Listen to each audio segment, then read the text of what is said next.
Mactison, salam sehat selalu. Berjumpa lagi dengan saya, Dr. Oka Negara, di Oke Dok, sebuah diskusi yang membahas permasalahan atau topik-topik kedokteran dan kesehatan dengan narasumber-narasumber saya yang energik, passionate, serta inspiratif. Tetap selalu bersama saya hanya di Mac TV, Magnificently Inspiring.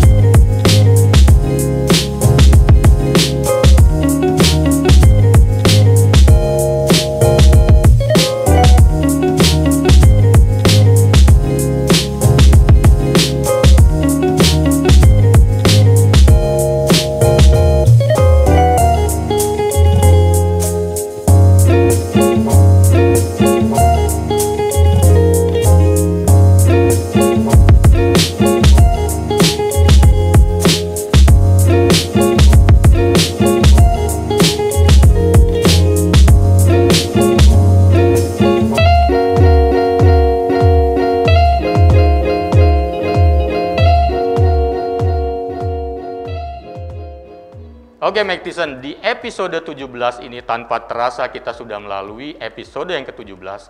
Kali ini kita akan membahas sebuah topik yang spesial karena apa? Banyak Mactison yang meminta untuk membahasnya. Kita akan membahas topik tentang kehamilan di masa pandemi. Dan seperti yang sudah saya janjikan tadi, saya akan bersama bintang tamu yang fresh, energik, passionate, serta inspiratif. Kali ini saya sudah kedatangan seorang dokter spesialis kandungan dan kebidanan, konsultan feto maternal. Ada bersama saya Dr. Evert Pangkahila, SPOG, M-Biomed, konsultan feto maternal. Ya, ini dia beliau sudah hadir bersama saya. Gimana Dr. Evert ini? Sudah saya anggap kayak adik saya sendiri, udah lama sekali kenal. Saya manggilnya Dr. Boy, tapi kita harus panggil secara profesional. Di kesempatan kali ini beliau dipanggil dalam konteks sebagai seorang obstetri ginekologi sebagai Dr. Evert. Dr. Evert, gimana kabarnya hari ini? Kabar baik, Dr. Oka. Apa tetap kabar? Kerja seperti biasa, tetap melayani pasien seperti biasa, tetap semangat ya, walaupun di era pandemi yang orang sudah mulai kebingungan bagaimana nungguin supaya pandemi ini benar-benar bisa tuntas ya. Ya. Sebelum kita ngomongin tentang kehamilan di masa pandemi seperti yang banyak akan ditanyakan oleh Mactison, hari ini juga kita ada banyak pertanyaan titipan, nanti di belakang kita jawab. Baik, ya Dr. Evert ya.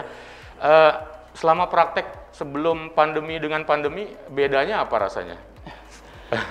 Jadi perbedaan yang mendasar terutama itu dari precaution ya, kalau saya lihat. Jadi precaution itu maksudnya gimana? Ya, protokol kesehatan. Protokol kesehatan itu terutama lebih banyak berbeda. Kemudian pengaturan jam kedatangan dan sebagainya. Jadi dulu kita nggak pernah cek orang masuk suku, sekarang kita cek. Dulu nggak ada apa-apa di depan meja, sekarang kita pasang. Ada partisi. Ada partisi. Dulu kita pakai, bahkan nggak pakai masker dulu. Iya, lebih ribet sebenarnya ya. Sekarang kita pakai bahkan N95, cap, ya.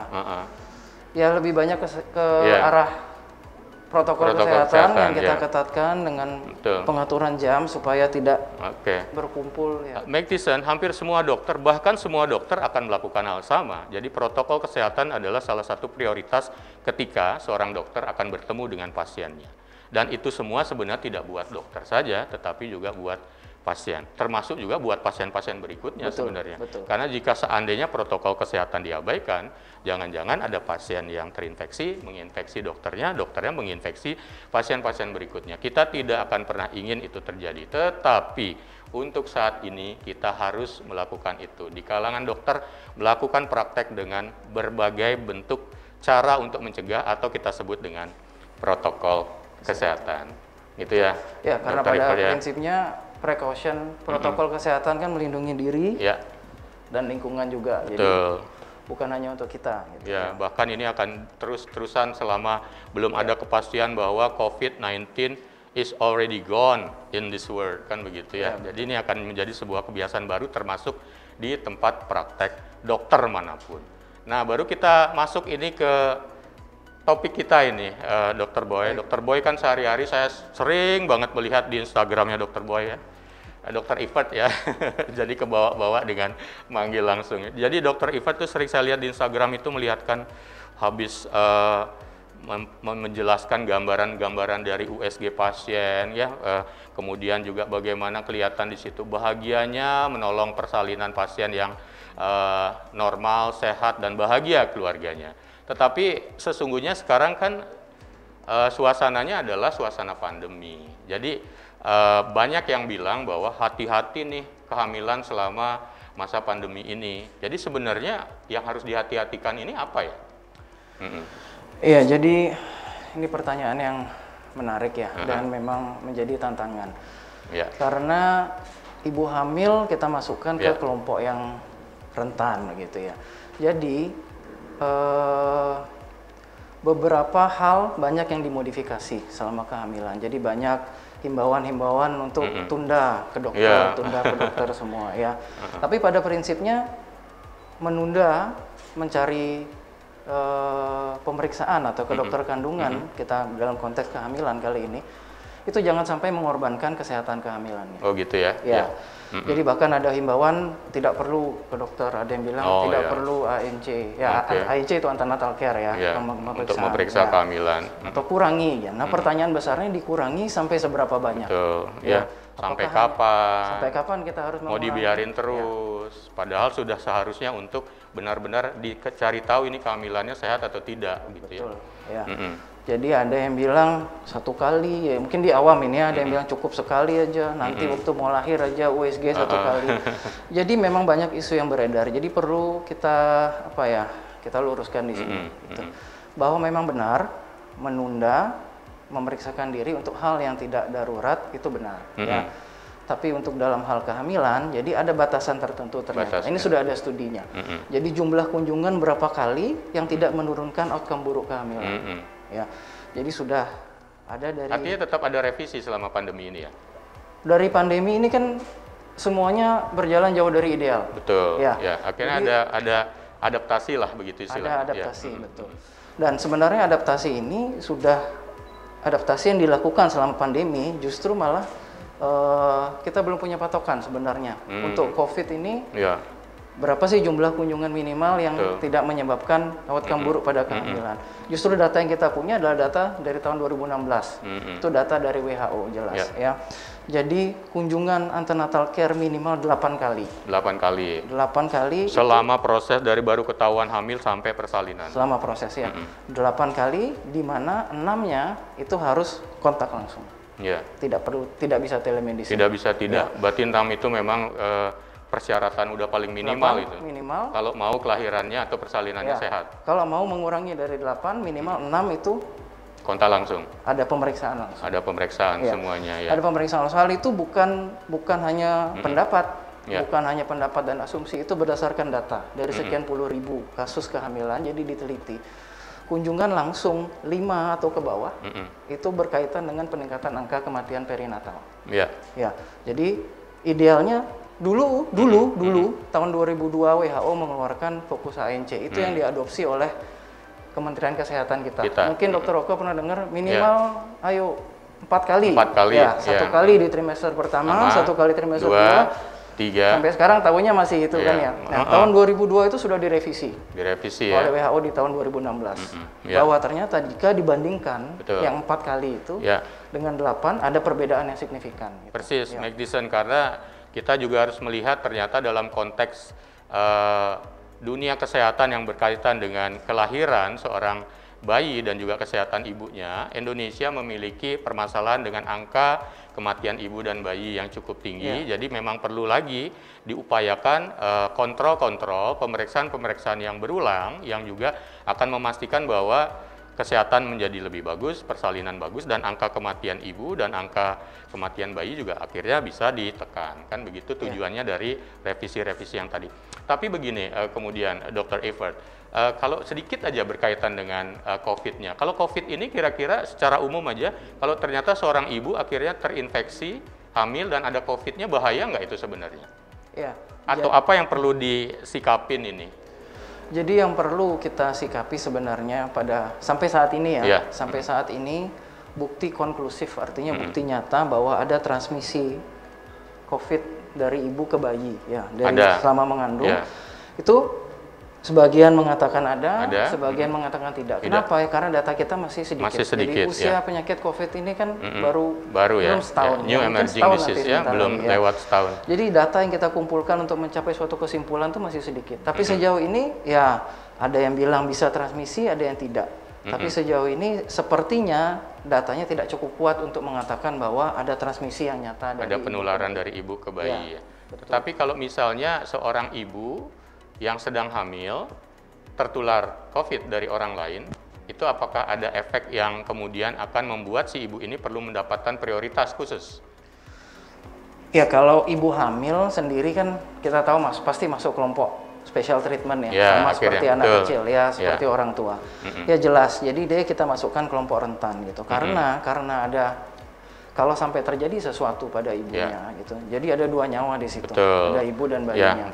Jelas kita punya prioritas. Akhirnya ketika itu terjadi, dokter juga akan berpikir walaupun sudah melakukannya dengan pelayanan yang terbaik, tapi juga melihat kondisi seperti itu ekstra ketat lagi untuk bisa membuat si ibu juga akhirnya tetap sehat, selamat terinfeksi COVID dan akhirnya persalinan sukses. Betul. Nah, itu Mike Tyson. Jadi sesungguhnya memang kelihatannya di saat-saat masa pandemi ini ada beberapa hal yang memang berubah, terutama tentang protokol kesehatan, terutama juga tentang pengetahuan tentang COVID-19 ini. Tetapi sesungguh-sungguhnya adalah pelayanan kesehatan untuk ibu yang hamil tidak banyak berubah, walaupun ada revisi, ada adaptasi tadi. Yang tujuannya adalah tetap untuk meningkatkan kualitas kesehatan ibu selama dia hamil. Nah, Dr. Boy, Dr. Ifat lagi, ini kan dalam dunia kehamilan, dalam konteks kehamilan itu ada istilah-istilah tadi sempat kita sebutkan ya. Ada Mike Tyson mungkin kepingin bertanya tentang informasi standar. Apa sih itu yang disebut dengan kehamilan trimester 1, kehamilan trimester 2, trimester 3, kan nggak ada yang keempat, udah selesai di ketiga. Dan bedanya apa ini di antara waktu-waktu atau trimester ini yang bisa menjadi fokus perhatian, terutama yang bisa diketahui oleh ibu dan keluarganya di rumah gitu ya. Ya baik, sedikit mungkin. Jadi untuk gampangnya saja kehamilan itu kita bagi 3 trimester 1, 2, dan 3. Anggap saja kalau mau gampang pukul rata masing-masing 3 bulan. 3 bulan, 3 bulan, 3 bulan. Gampangnya begitu ya. Jadi kalau pembagian menurut WHO 2016 yang 8 kali itu minimal itu adalah 1 di trimester pertama, 2 kali trimester 2, sisanya yang 6 itu di trimester 5 kali kan 8. Oh ya. 1, 2, 5 itu di trimester 3 Trimester 3 jaraknya ada yang 2 minggu, ada yang 4 minggu. Jadi nanti pembagian. Itu adalah waktu-waktu kontrol untuk ke dokter ya. Waktunya. Kenapa ya? Di situ pasti tujuannya adalah untuk mendeteksi waktu-waktu krusial di mana terjadi penyakit, kelainan pada bayi, gangguan pertumbuhan, penyakit pada ibu dan sebagainya. Tapi di trimester 1 cukup 1 kali ya? Minimal ya. Oh minimal minimal. Jadi trimester 1 itu kita pentingnya untuk dating, untuk mengetahui usia kehamilan yang pasti. Kalau mau melakukan screening kelainan kromosom juga di trimester 1. Ya ini kan kita jumlah minimal yang dianggap outcome-nya lebih baik. Gitu. Tapi trimester 1 katanya cukup beresiko terjadi untuk kelanjutan kehamilannya bisa menjadi masalah juga. Jadi apa yang kira-kira perlu diperhatikan di trimester 1 itu? Di trimester 1 untuk kehamilan dengan COVID. Bukan untuk semuanya nih. Umum ya, kita umum ya. Jadi memang sebagian besar komplikasi kehamilan ya, terutama keguguran ya, itu terjadi paling sering di trimester 1 kan. Ya, memang penyebab paling penting sebagian besar itu adalah kelainan kromosom, jadi 50-60%. Nah, sisanya itu environmental. Lingkungan. Jadi penggunaan obat-obatan, chemical, alkohol, rokok dan sebagainya. Mobilisasi yang berlebihan? Mobilisasi kalau hanya aktivitas fisik normal mungkin nggak tidak, apa-apa. tapi aktivitas fisik berat itu yang menyebabkan stres. Stres itu 2 ya, stres fisik, stres psikis. Kedua-duanya meningkatkan outcome yang negatif pada kehamilan, stresnya. Jadi rata-rata kerja yang kita anggap wajar itu kan tidak lebih dari 40 jam seminggu mungkin 8 ya. Seperti kerja biasa lah orang kantoran begitu ya. Tapi kita terkadang kan nggak sama beban kerja setiap orang, beban stres toleransinya setiap orang tidak sama, itu saja. Dan terutama di COVID ini mungkin stresnya tambah banyak.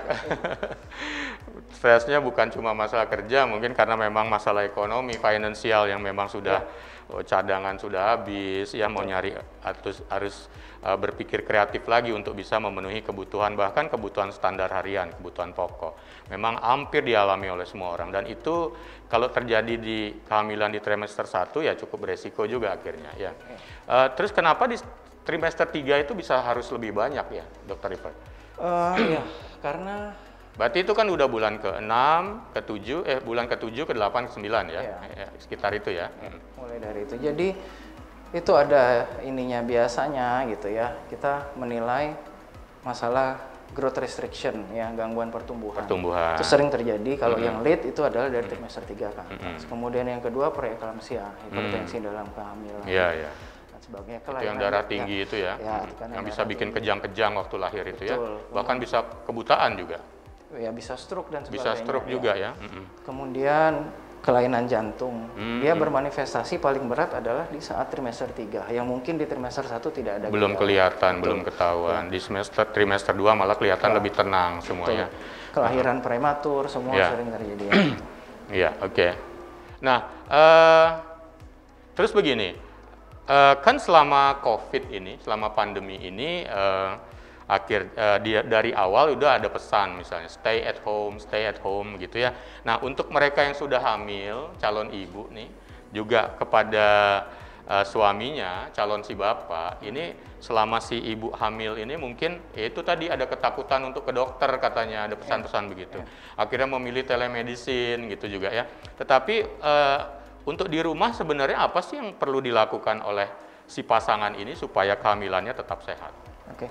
Jadi ada beberapa hal ya yang dulu kontak langsung, harus kontak langsung kita bisa pisahkan di rumah ya. Telemedicine tetap ya bisa tapi tetap harus ada kontak pemeriksaan langsung. Jadi misalnya senam hamil, ya kita sudah tidak melakukan lagi grup gitu ya, bisa di rumah. Akhirnya bisa dilakukan di rumah. Bisa dilakukan di rumah. Nonton YouTube atau bisa private mungkin diajarkan satu kali. Jadi suaminya istri bisa melakukan saling membantu di situ, saling mendukung. Ya. Dan untuk keluhan-keluhan yang ringan ya bisa dengan telemedicine. Tapi ada beberapa hal yang memang tidak bisa tergantikan, memang harus datang langsung seperti itu. Ya. Iya, betul ya. Jadi balik lagi artinya memang selama di rumah ya pastikan juga suami ikut mendukung istrinya, si calon ibu ini, untuk kemudian bisa mendapatkan bekal, tidak cuma pola hidup sehat yang dianjurkan oleh semuanya, nutrisi sehat, tapi hal-hal yang tadi yang berkaitan, misalnya ada anjuran untuk senam, kehamilan, itu bisa dilakukan di rumah loh ya.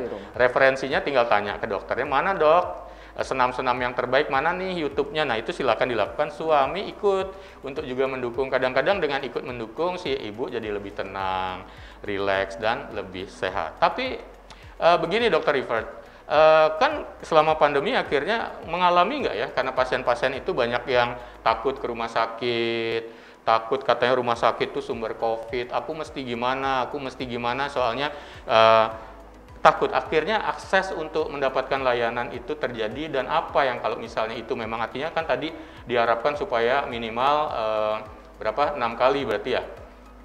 Total jadinya 6 kali kunjungan ya? Kalau kita mengacu ke sana, tapi kalau Kemenkes masih di 4.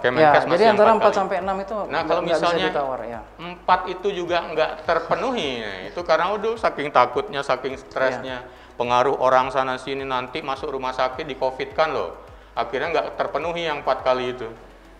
Iya. Kalau memang sih ya banyak ya, jadi itulah tugasnya kita mengedukasi akhirnya masyarakat. Harus dikuat-kuatin untuk mengedukasinya. Mengedukasi masyarakat. Kalau ada yang tanya apakah saya perlu USG, jawabannya ya minimal harus pernah.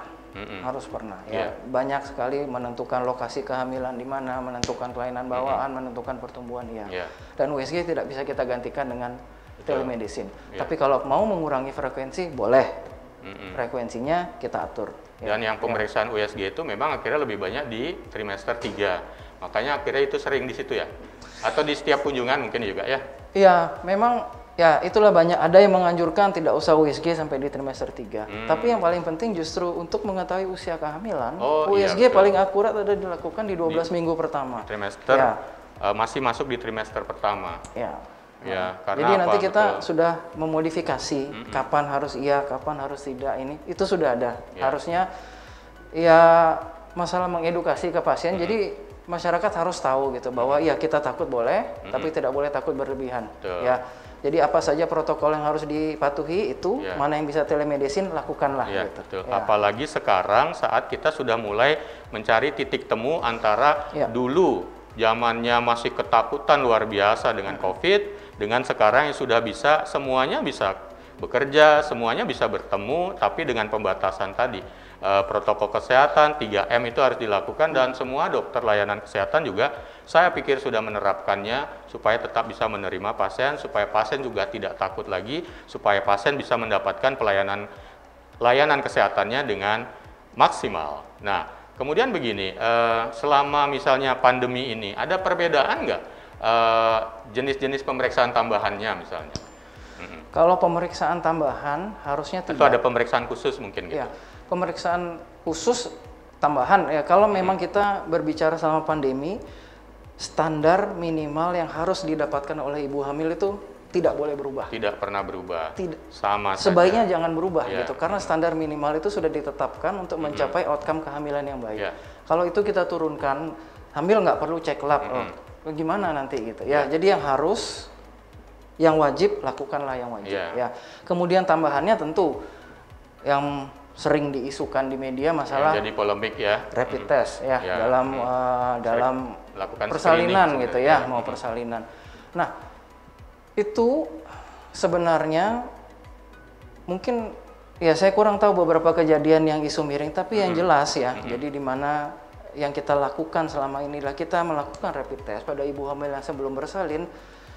Kita berani pastikan bahwa itu tidak merubah kegawat daruratan, pelayanan kegawat daruratan itu tidak berubah. Prosedurnya semua tetap berjalan sesuai dengan yang bisa diperkirakan, prediksikan dan lakukan, kan begitu ya? Sekarang ibu hamil datang bukaan lengkap, kita lakukan ambil sampel rapid.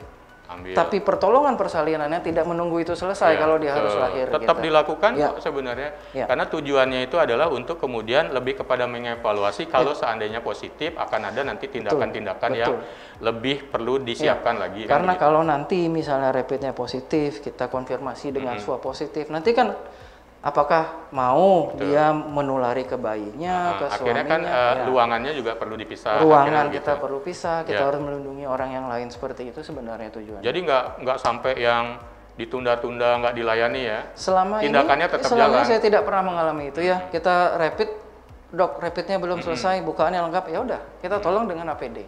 Ya, karena ada APD tadi. Nah, kita tolong dengan APD, nanti yang level hasilnya yang keluar. Sudah, yang sudah kita tentukan lah, yang sudah kita tentukan sesuai standar yang ditentukan oleh rumah sakit ya. Betul sekali. Gitu. Tapi kebanyakan kalau datang 2 cm nggak apa-apa dong kita tunggu hasil rapidnya, kan masih lama dia lahirnya. Betul. Gitu. Jadi Maktison sesungguh-sungguhnya adalah tidak ada dokter yang ingin kemudian tidak melayani pasiennya dengan standar profesional yang tertinggi. Semua dokter juga ingin pasiennya bisa tertolong dengan baik, selamat dengan baik, karena kebahagiaan seorang dokter bukan dari materi, tetapi lebih kepada ketika melihat pasiennya menjadi sehat, atau yang di persalinan melihat ibunya sehat, bayinya juga terlahir sehat, dan mereka tersenyum, menangis karena gembira. Kan begitu ya Dr. Evert ya. Tapi satu lagi Dr. Evert, apakah misalnya nih pasien kontrol nih, kita balik lagi ke kontrol yang ANC tadi ya, antenatal care, itu di zaman pandemi ini apakah ada obat tambahan misalnya untuk meningkatkan imunitas tubuhnya begitu? Kalau imunitas sih biasa kita sarankan ya, kita anjurkan. Jadi ada 2 yang jelas meningkatkan imunitas itu pasti dengan suplementasi vitamin. Suplementasi vitamin tidak harus melulu bentuknya adalah suatu pil. Ya, jadi bisa dari diet, dimodifikasi diet yang sayuran dan buah-buahan di situ. Kalau mau tambahan, paling kita berikan vitamin C. Itu dia biasanya, kalau saya pribadi saya tidak meresepkan, beli aja sendiri. Vitamin C kan dijual bebas di mana-mana. Jadi itu bukan obat resep. Bahkan kalau perlu nggak perlu vitamin tadi ya. Jadi sumbernya dari makanan kalau biasa. Kalau bisa healthy diet nggak ada masalah. Tinggal minta suaminya beli di pasar, asal itu bersih dan memang bisa membuat kita menjadi lebih senang lagi karena memang lebih senang dengan mengkonsumsi makanan begitu misalnya.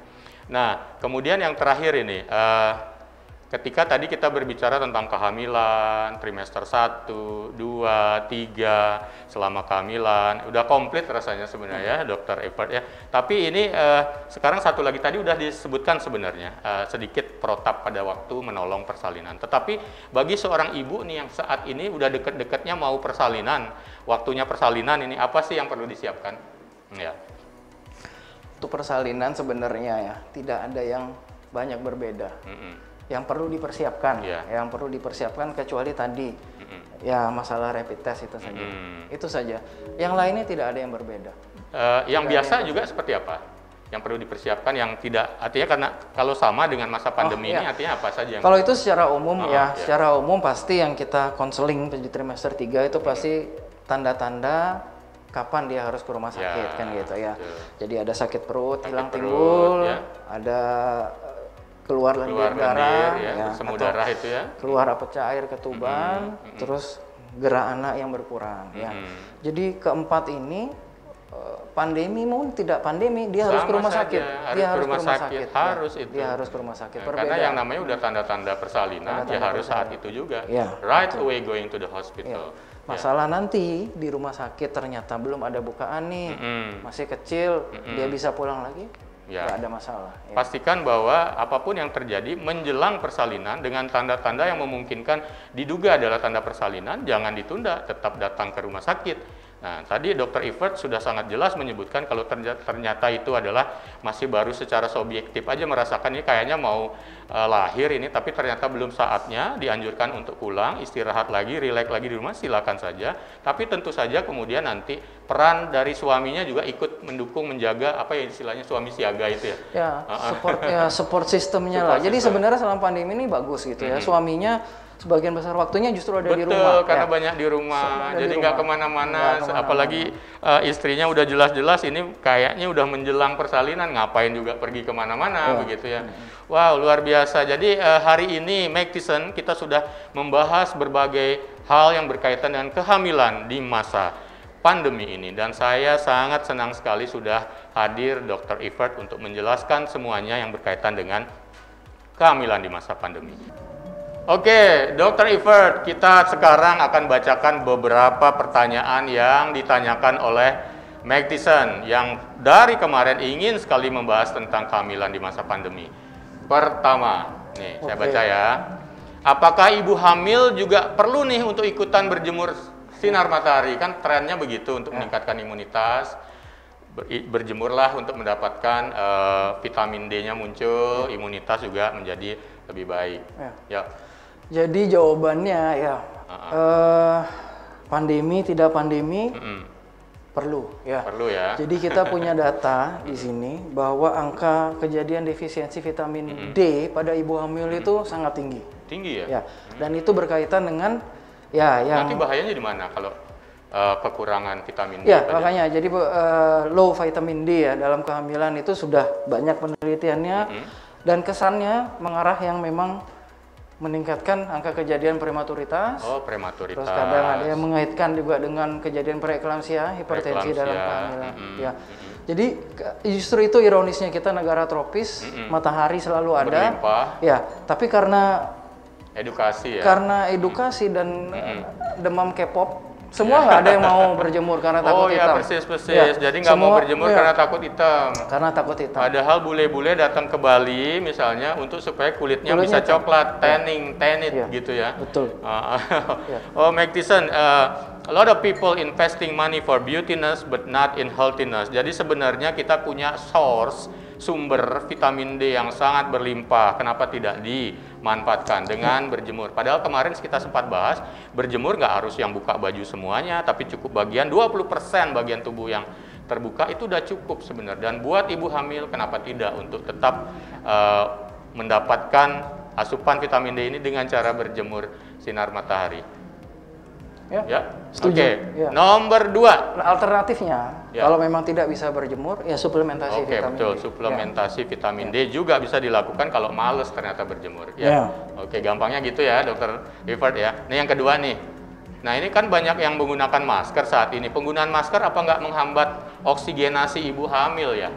Ya, ini pertanyaannya bagus ya, pertanyaan yang menarik. Jadi selama kehamilan itu memang ada perubahan metabolisme, ada peningkatan kebutuhan oksigen.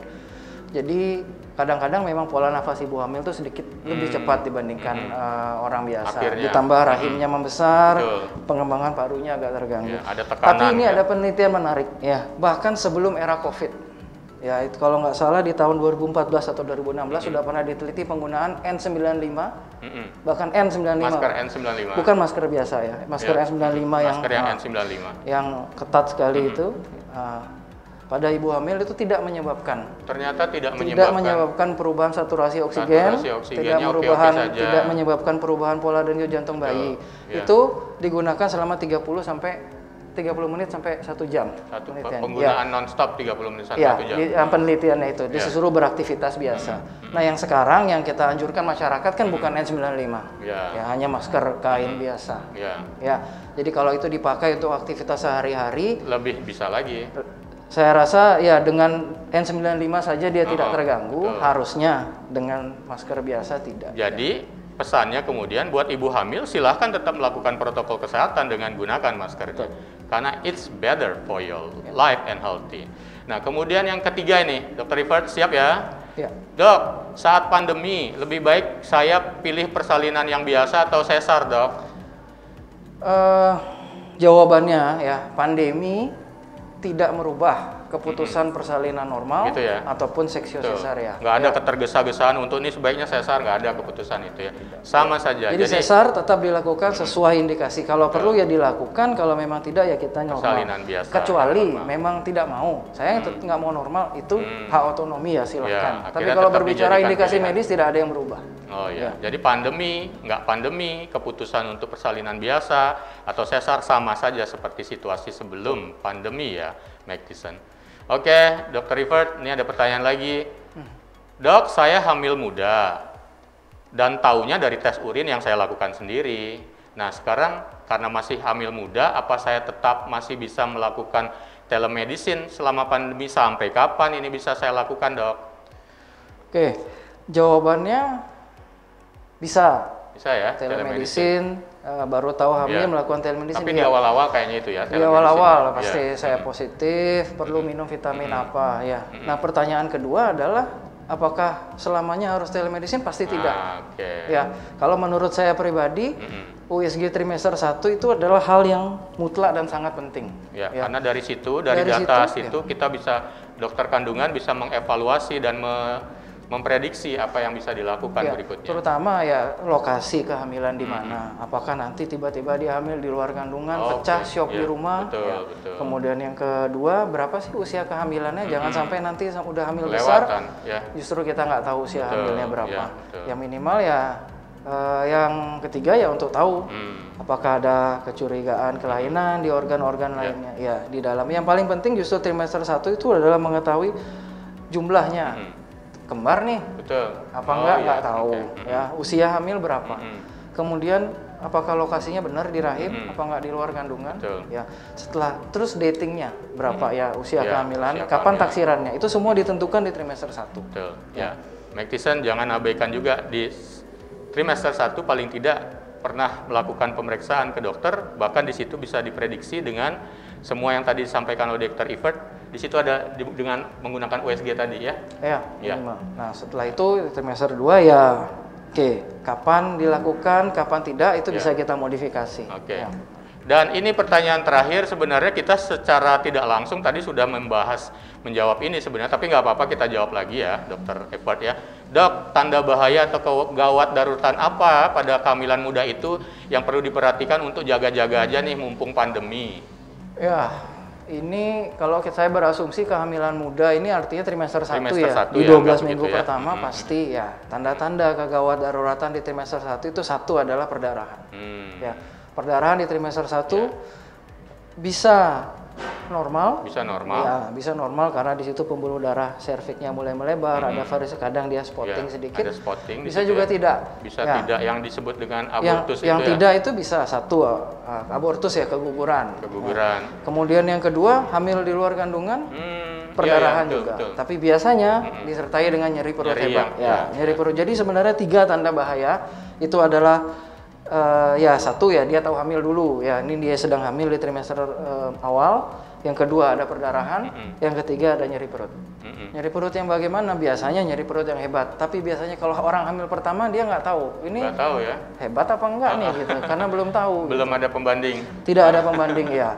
Jadi kita selalu sampaikan itu, perdarahan, ada nyeri perut, kalau ragu periksa. Iya, pastikan selalu semua keluhan tadi Magdison itu sudah mendapatkan dampingan dari dokter kandungan yang Anda kenal sebagai dokter yang bisa membantu Anda untuk supaya tetap sehat kehamilannya. Ya, dokter Evert, 5 pertanyaan rupanya tadi sudah terjawab semua. Ya. Jadi sesi kita sesungguhnya sudah selesai. Terima kasih banyak ini buat kehadirannya Dokter Evert, luar biasa. Kita mendapatkan tambahan pengetahuan tentang kehamilan, terutama yang berkaitan juga dengan kehamilan di masa pandemi. Jadi Magdison, pastikan jika Anda merasa ini bermanfaat, tonton lagi dari depan sampai akhir, kemudian bagikan kepada semua teman-teman sahabat yang dikira atau dianggap bisa memanfaatkan informasi ini untuk hal yang lebih baik lagi.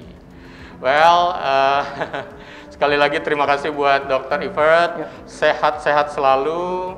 Semoga aktivitasnya juga selama ini bisa berjalan lancar, tetap dengan profesionalitasnya membantu pasien-pasiennya. Tetapi loh ini, bintang tamu saya nggak akan pernah bisa saya lepas langsung pulang begitu saja sebelum ada segmen 5 words. 5 words itu adalah yang sekarang begini, sebutkan 5 kata yang menggambarkan bahwa bagaimana seorang Dr. Evert yang seorang dokter kandungan konsultan feto-maternal menghadapi pasien-pasien hamilnya di masa pandemi. Gimana rasanya? Pasti beda dengan masa sebelum pandemi. 1, udah siap belum? Iya, lebih waspada pasti. 1, waspada. Waspada. Oke. 2, langsung, nggak usah dijelasin dulu. Ya, waspada. Kemudian ya cemas pasti ya. Ada cemas. Ada, kita cemas. 3. Pasti. Yang ketiga ya pasti tertantang. Challenging. 4. Ya. Yang keempat, kualitas harus terjaga. Quality should be number 1. Ya. 5. Waspada lagi. Ya. Ternyata ini waspadanya ada 2. Kenapa? Kenapa menempatkan kata waspada menjadi 2 jawaban? Ya karena yang pertama ya, kalau begitu kita menghadapi dengan hal yang tidak biasa, satu pasti waspada. Betul, dan waspada dengan hal yang tidak biasa ini akan berisiko terhadap penurunan kualitas. Bukan cuma tidak biasa, bahkan kita tidak benar-benar tahu yang jelas ya. Betul, akan berdampak tentunya kepada kualitas layanan. Dan saya tidak mau kualitas layanan itu harusnya menurun. Nah, yang ketiga, apa yang harus dilakukan? Ya waspada lagi. Waspada terus ya. Jadi begitu habis waspada, berikutnya next step waspada lagi, berikutnya waspada lagi, waspada. Selesai happy.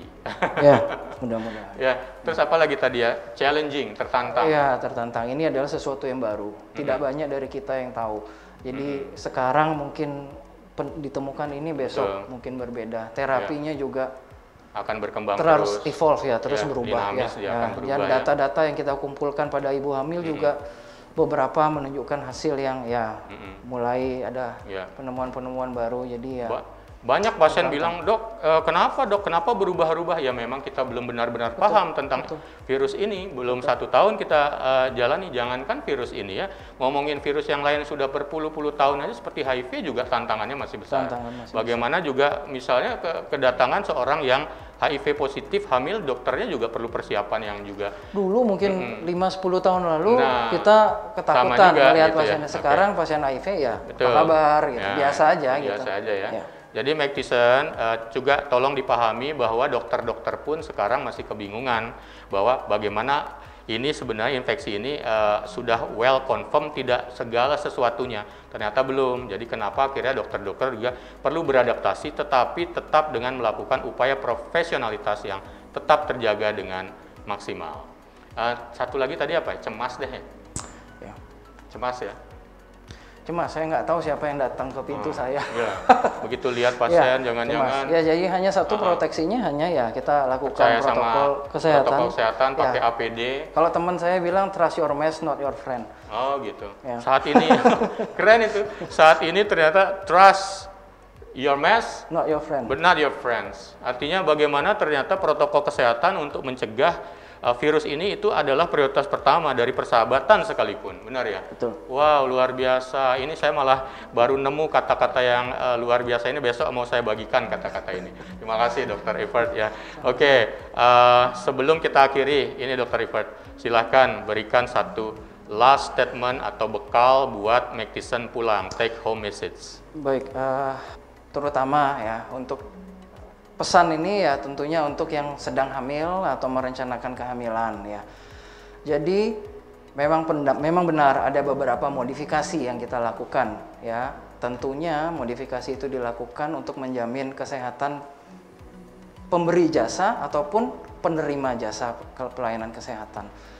Nah, menurut saya beberapa modifikasi yang dibuat itu tentunya tidak sampai di bawah standar minimal yang diperlukan untuk ibu hamil mendapatkan layanan antenatal selama kehamilan ataupun persalinan. Jadi percayalah, jadi semua sudah dipertimbangkan dengan matang dan tentunya tidak mengurangi kualitas layanan yang diterima oleh ibu hamil. Mungkin itu dari saya.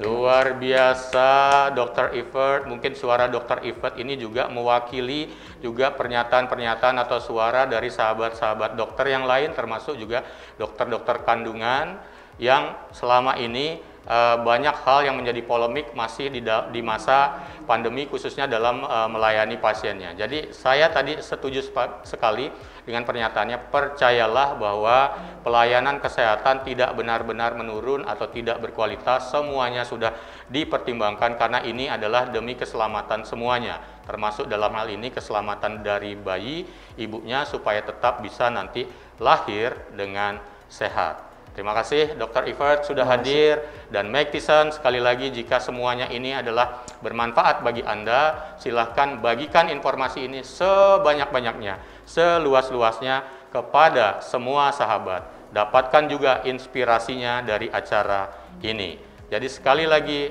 Mac Thiessen, seseorang baru berarti bukan dari harta, jabatan, gelar yang banyak atau apapun yang dia miliki dan punyai, tetapi baru berarti sebagai manusia dari apa yang sudah sanggup diberikan buat orang lain.